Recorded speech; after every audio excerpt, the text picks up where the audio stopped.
Today we are going to discuss ECG changes of hyperkalemia. Here you see an ECG which is normal sinus rhythm with low amplitude P waves. In addition, there are widened QRS complexes with pattern that is not compatible with typical bundle branch block.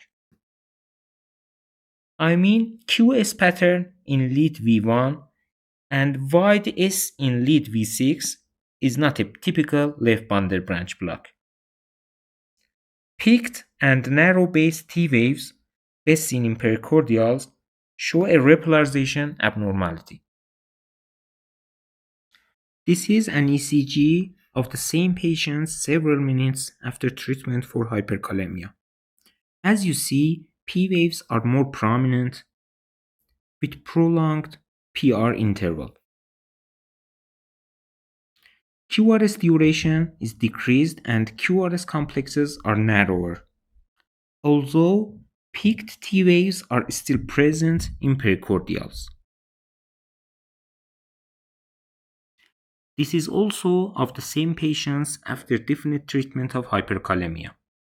As you see, QRS complexes are narrow, P waves are normal, and PR intervals are decreased. And also, peaked T waves have returned to normal pattern. This is an ECG obtained from another patients with severe hyperkalemia and hemodynamic instability. You see extremely wide QRS complexes with a very low rate and no P waves seen. Because of more severe hyperkalemia, T wave peaking is not as typical as previous patients. Here is the same patient's ECG after treatment for hyperkalemia.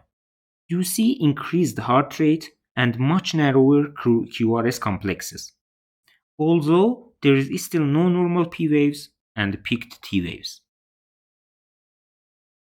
This ECG is obtained from another patients and you see irregular wide QRS complexes with no P waves. This is probably resulted from different ectopic pacemakers after sinoatrial blockade.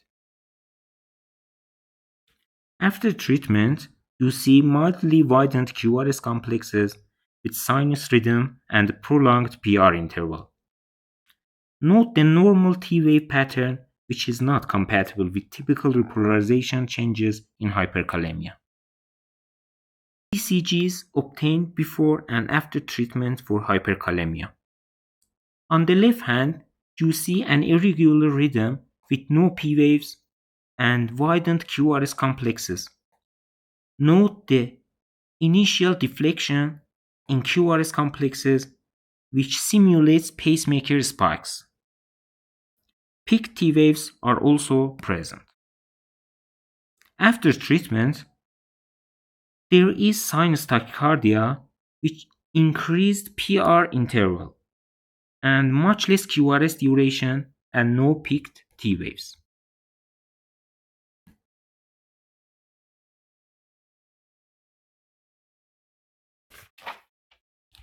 This ECG is obtained from a patient's before and after treatment for hyperkalemia. On the left hand, you see slightly widened QRS complexes and a decreased P wave amplitude. Note the ST segment elevations which simulates acute myocardial injury pattern, and all changes have returned to normal patterns after treatment. This is also a before and after hyperkalemia treatment ECG. You see a wide QRS tachycardia with no P waves.